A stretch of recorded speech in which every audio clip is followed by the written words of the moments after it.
Hi guys, and welcome back to another video. In this one I thought I'd do a quick van tour of Mary, my VW camper van. I've owned her since December 2017. I had her converted in the summer of 2018, and I just thought it'd be interesting to show everyone how she was holding up after 7 years. So yeah, here she is, Mary, my VW T5.1 camper van. She is 15 years old nearly. She's got 140,000 on the clock. So starting in the front, what I've done so far is I've put a new radio in the front, so it's got reversing camera and you can hook up your phone for maps, things like that. One of the first jobs we did when we bought it was I put in swivel seats in both, which probably isn't worth it if I'm honest with you. You're probably just better off with a passenger seat. The next thing to be done was the diesel heater. I bought an MV Aero from Caravans that was running really well. I think it was put in 6 years ago, and about a year and a half ago it stopped working. So I bought one of the service kits and completely redid it myself. And ever since then, touch wood, it's worked fantastic. I have to say, highly recommend the MV Aero. It's a solid bit of kit and it kicks out some serious heat. When we bought the van, it was actually a combi. It came with a bit of side furniture down there and the rib bed, which obviously, I don't know if you know, but the rib beds are quite expensive. So that was a bonus. And originally, I'll put some pictures in, hopefully. You'll be able to see it as a combi. And I just built like myself a little unit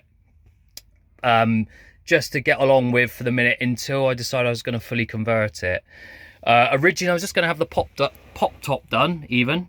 And yeah, we had the pop top done, and then it wasn't that much more for the actual whole conversion. So decided to go for the whole conversion. I will put a picture of it up because I've taken down quite a bit of the furniture here. This was like a wardrobe section, which, you know, the most typical layout.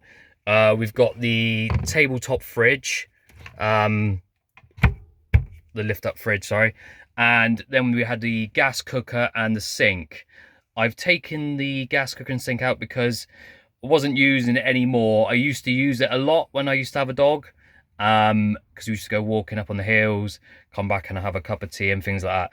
But I just didn't use it in the end, and it was just taking up a lot of space, especially with the gas. I had a gas locker in here, and now I can put all sorts of other things in here. And if I need a cup of tea now, I carry a 600-watt travel kettle, and I've got a little power bank just to use with that one. So that's absolutely fine. This year, because I took down the rest of the furniture, I've installed a pop-up socket, like the kitchen style ones. That just recesses back into the cupboard when you don't want it, and then you can just pop it back up and then use it. But that's off the 240, so like when we're hooked up at a campsite, works really well. Actually, it keeps everything a bit tidier, if I'm honest with you, because I've got to use this as my daily van. I use this for work purposes. So I've got all my tools in here. They slide underneath the bed when it's not got loads of rubbish in here. So this is the back of Mary. Like I said, I slide my tools underneath the back here, and then I can put tools up there and tools up here. This is the bit where you just slide that back down. Stops it getting broken. Yeah, so after 7 years, to be fair to it, it was starting to look a bit rough around the edges. The furniture blocks started snapping or cracking because the lanes I go down, the mileage I do, it really does take a toll on the furniture. Even like the fridge, the compressor, the screws that hold the fridge in have come loose. So like the compressor's sitting at an angle at the moment. It's got to take all that out and put that back together. So there is my camper van after 7 years. If she wasn't used for work and used every day, she'd be in far better condition. She was never meant to be. It was just the way things were. It works really well, the setup for two of us. actually even better without the furniture. The problem is with the furniture, you end up just stuffing things in the cupboards, and stuff you're never going to use. And we also had an overhead locker just here where the light is, but I took that out because it kept smacking your head on it.